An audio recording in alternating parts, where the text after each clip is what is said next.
My ex thought I'd never find out the baby wasn't mine. Once I heard her say, "At least he's stable. I'll be fine," I didn't say a word. I just watched her build a life I was about to burn down. Hey Reddit, buckle up, because I've been sitting on this story for months, and it still messes with my head. So I, 29M, was with this girl, let's call her Maya, 27F, for a little over 2 years. We weren't perfect, but I thought we were solid. We lived separately but talked about moving in together. Talked about the future. Marriage even came up once or twice. Nothing serious. Just casual someday type stuff. Then one day, she drops the bomb. "I'm pregnant." She said it like she was scared but also relieved. I stared at her, not saying anything, and she looked nervous, like she was waiting to see if I'd freak out. But I just smiled, hugged her, and told her we'd figure it out. Except inside, I felt like the air got sucked out of my lungs. See, what Maya didn't know, what no one knew, is that I can't have kids. I'm infertile. Got into a nasty accident in my early 20s. Didn't think much of it at the time, but a couple years later, after a routine checkup and some tests, the doctor laid it out flat. Low motility, low count, borderline 0. Natural conception is highly unlikely, he said. Honestly, I never told anyone. It was private, and I didn't want pity. And at the time, I figured, if it ever became an issue, I'd deal with it then. So yeah, Maya being pregnant? That was a problem. Now, I wasn't 100% sure. I know doctors aren't God. Maybe there was some miracle. Maybe the 1 in a million chance actually happened. But my gut? It didn't believe in miracles that day. Still, I didn't say anything. I wanted to be sure. I wanted proof. Then came the night that made everything crystal clear. She was in the kitchen, talking on the phone with one of her friends. I wasn't trying to eavesdrop or anything. I was in the hallway grabbing laundry, but her voice carried. And when I heard my name, I paused. She laughed, then said, "No, I don't love him. But what am I supposed to do? I'm pregnant. I can't do this alone." Another pause, then this. "He's stable. He's boring. Yeah, but dependable. And I know he'll step up. I'll be fine." Then a freaking giggle. Like she was joking. Like I was a life raft she didn't even want, but decided to cling to out of convenience. That was the moment.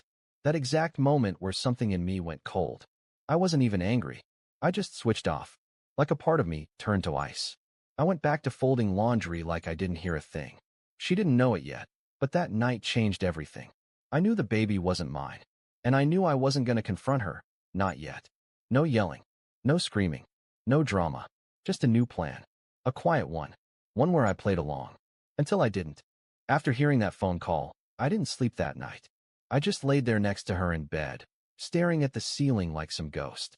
She curled up on me at some point, rested her head on my chest like I was her safe place or whatever, and I remember thinking, this is the last time you're getting comfort from me. But I still didn't say anything. That was the key. No reactions. No weird behavior. If I played it cool, she wouldn't suspect a thing. And the more she thought I was in love and locked in, the more careless she'd get. So I smiled. I made her breakfast the next morning. French toast, strawberries, syrup. She told me I was sweet. I kissed her forehead. Said, "Anything for my girls." She melted. And I filed that moment under evidence. She believes every word. Over the next couple weeks, I went full support mode. I offered to go to doctor's appointments with her. I ordered prenatal vitamins. I started keeping track of what she ate. Like, full fake dad mode. Meanwhile, behind the scenes, I was working. First, I got all my medical records together. The fertility diagnosis, lab tests, the follow-ups.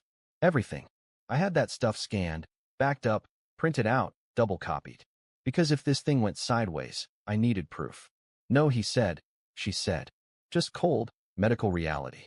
Then I got a separate bank account. Transferred most of my money. Opened a credit card in my name only. I started locking down anything joint-related. Told her it was baby stress budgeting. She didn't ask questions. She loved that I was being so responsible. Oh, and I bought a second phone. Cheap burner. Cash only. Because if I was going to investigate this whole thing, I needed a line that wasn't traceable to my name. Now, let's talk about the coworker. She'd mentioned this guy before, Blake. Office buddy. He's like a brother, yada yada. I had a face to go with the name. Met him once at a work party. Seemed all right. Not weird, not obviously flirty. Harmless. Except the more I started watching her, the more I realized how often Blake came up in conversation, how often he just happened to be texting, how she'd smile at her phone and flip its screen down when I walked into the room. So I started digging. Maya had a habit of leaving her laptop open. She didn't think twice about it. I was the boring, stable boyfriend, right? She was logged into everything: Messenger, Instagram, even WhatsApp. I didn't have to hack anything, just had to scroll. And wow, the things I found. They'd been sleeping together for months. Started as just drinks, turned into he kissed me and I didn't stop him. Then straight up, last night was amazing. Can't stop thinking about you. No mention of me. No guilt. Nothing. At one point she literally texted him, I wish I could be with you, but I need something more stable right now. You know what I mean. Yeah, I knew exactly what she meant. I took screenshots. Dozens of them. Messages, dates, photos. I stored them on an encrypted flash drive and hid it in my car. Printed copies went in an envelope in my desk. Another in my safe. It wasn't just about catching her. I needed leverage. Because if she tried to flip the story on me later, I'd bury her lies with receipts. The weird part, pretending everything was fine became kind of fun. She'd walk into the room, glowing, talking about how excited she was to start our family, and I'd nod like a proud idiot. She started planning names, asked if we should move in together sooner, started showing me baby furniture.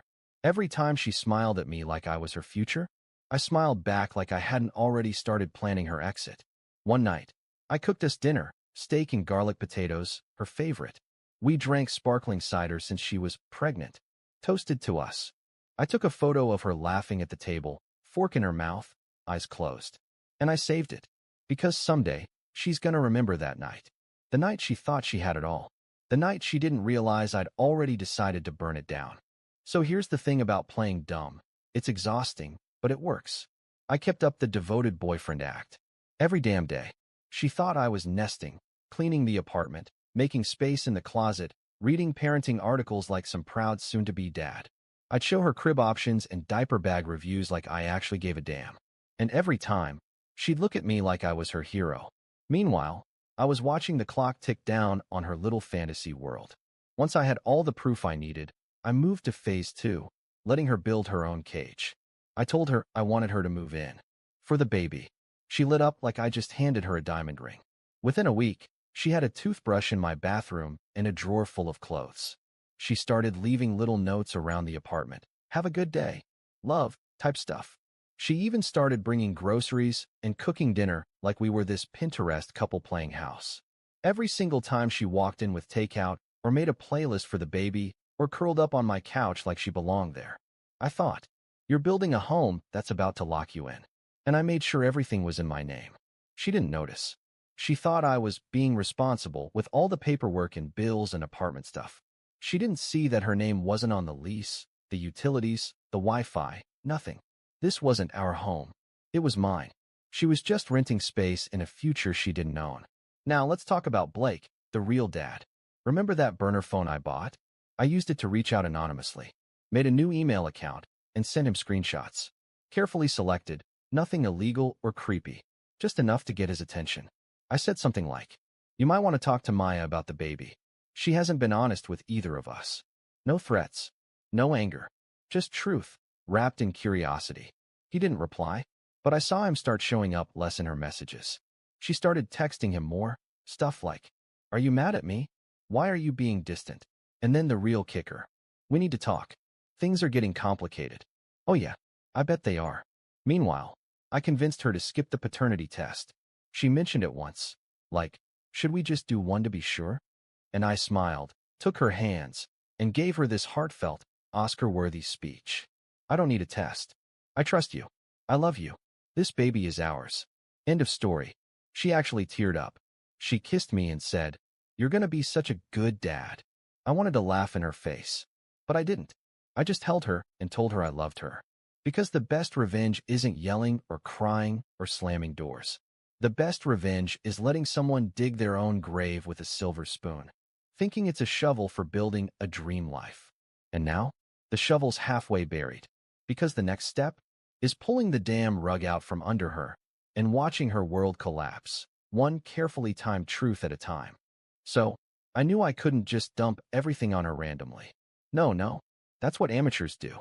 If I was going to break this fantasy world of hers, this sweet little lie where she gets the stable boyfriend and the fun side guy while carrying someone else's kid, it needed to happen somewhere quiet, somewhere isolated, somewhere she couldn't run, spin the story, or cry to her friends for backup. So I booked a weekend getaway. Cute little Airbnb cabin, 3 hours out of town. Told her it was a baby moon, something relaxing before everything got crazy with the baby. She loved the idea. Started packing sweaters and face masks and books. She even brought a little Polaroid camera. We can make a scrapbook, she said. Sure, babe. Let's make some memories. The cabin was perfect. Peaceful. Cozy. No phone signal. No Wi-Fi. Just us, the trees, and the sound of her fantasy life collapsing in real time. The first night, I let it play out. We cooked dinner together, made cocoa, lit a candle, sat on the porch and looked at stars. It was so normal, it was creepy. Like watching actors rehearse a scene I already knew the ending to. She even said, "I'm really happy we're doing this." I smiled and said, "Me too." The second night, I broke her. We were eating dinner. Pasta, garlic bread, wine. She had juice, obviously. She was talking about baby names again, rambling, joking about what if it's twins, and then she said something like, "I know this wasn't planned, but I really feel like this is meant to be."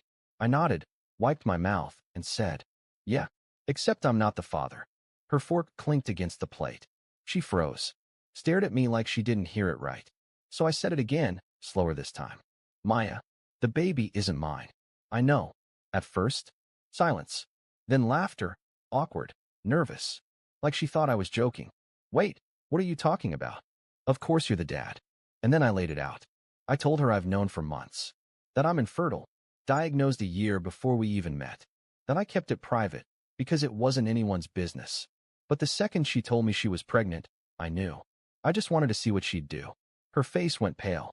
"Wait, hold on." "What?" "No, you're wrong. I mean, things happen, right? People say that. You can't be certain." So I pulled out the manila envelope from under my chair. Inside, my medical records. Screenshots of her chats with Blake. Photos. Timelines. All printed. Highlighted. She didn't even open it. She just looked at it like it was a bomb someone had handed her. I said, "This is all the proof I need. I don't care if Blake knows. I don't care what you tell your family. But we're done." She finally snapped out of it. Tears. The full breakdown. Denial. Bargaining. I was scared. I didn't mean for it to happen. But you're so good with me. I was going to tell you. All of it. And I sat there, stone cold. Didn't yell. Didn't cry. Just watched her unravel. When she asked what happens now, I told her this. "You're going to move out. I've packed your things. They're waiting at the door when we get home. You're not on the lease. You're not on the bills. You don't have access to my bank account. I've already updated everything legally. I don't owe you anything. And you're not taking anything from me."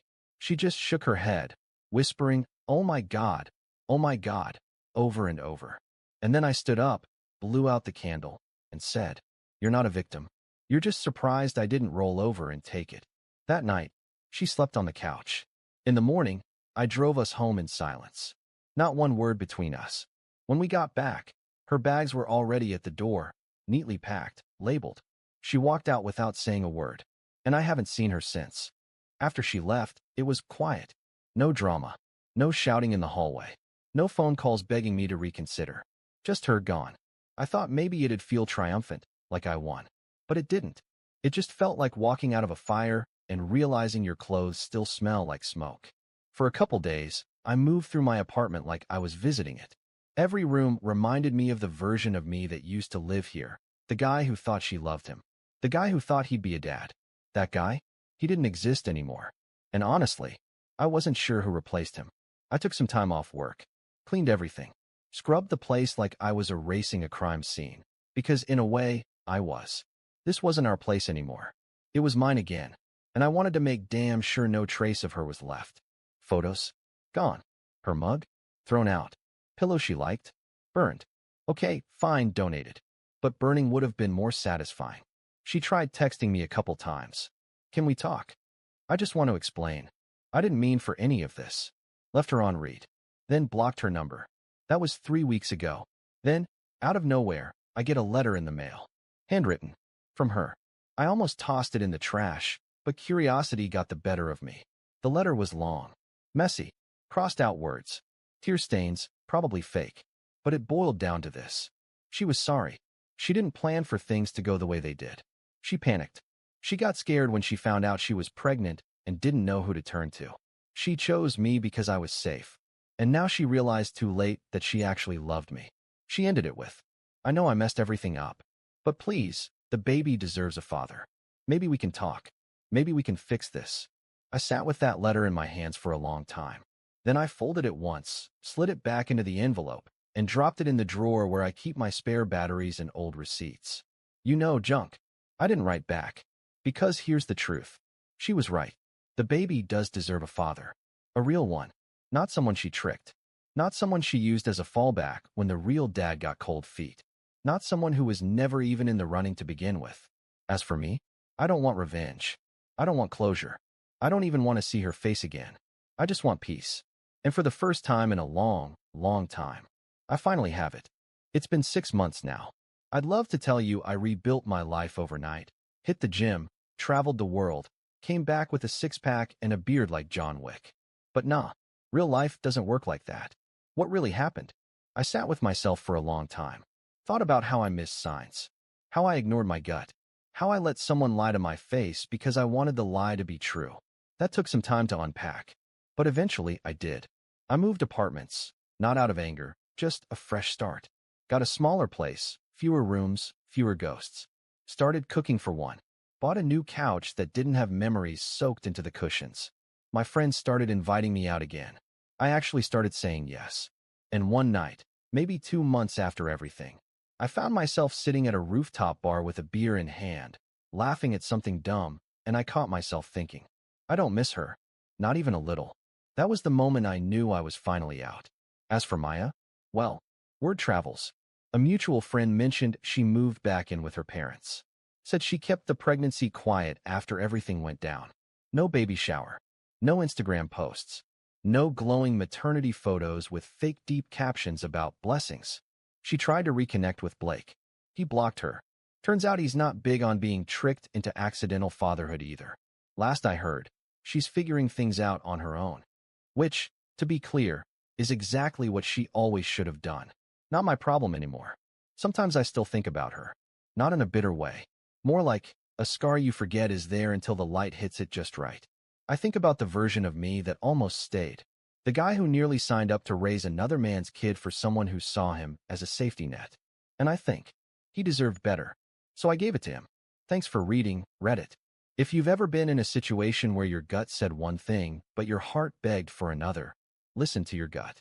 It'll hurt less in the long run. As for me, I'm good. No drama. No baby. No wedding. Just peace. And a fridge full of garlic bread that I don't have to share with anybody.